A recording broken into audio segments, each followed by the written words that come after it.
تونی سنه و لوری فایر دو ستاره فوتبال آمریکا در تاجیکستان.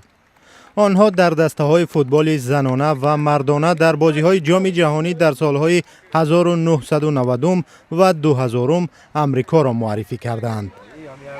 دو بازیگر سابقه دار روز 16 می مهمان نورسانی اکادمی فوتبال الماسی در حصار بودند.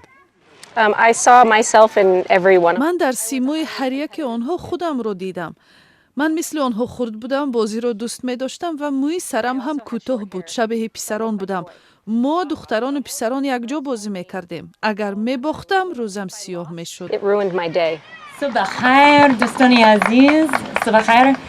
امسال ایالات متحده آمریکا میزبانی جام جهانی فوتبال است و همچنین 250 سالگی استقلالیتش را جشن میگیرد.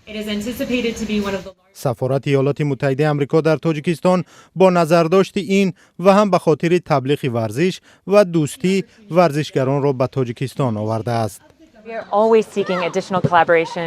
ما همیشه در جستجوی همکاری‌های نو با تاجیکستان هستیم و نه تنها در ورزش بلکه در همه سمت.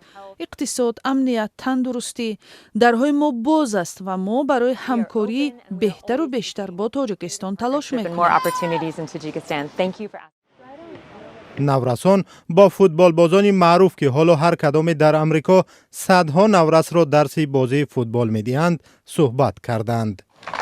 ما همچنین از استقبال مهمانان و فوتبالبازان از ایما در تاجیکستان خیلی خوشحالیم. فوتبال زبان عمومی دوستی است که مردمان فرهنگ را از نسل گوناگون را با هم می‌آورد و برای همدیگر فهمی، همکاری و دوستی نو امکانیت‌های بیشتر فراهم می‌سازد. ایالات متحده آمریکا از نخستین کشورهای بود که 34 سال پیش استقلال تاجیکستان را بر رسمیت شناخت. این کشور سالانه $10 میلیون به تاجیکستان کمک میکند و دهها چاره‌بینی فرهنگی و ورزشی را سرمایه گذاری میکند.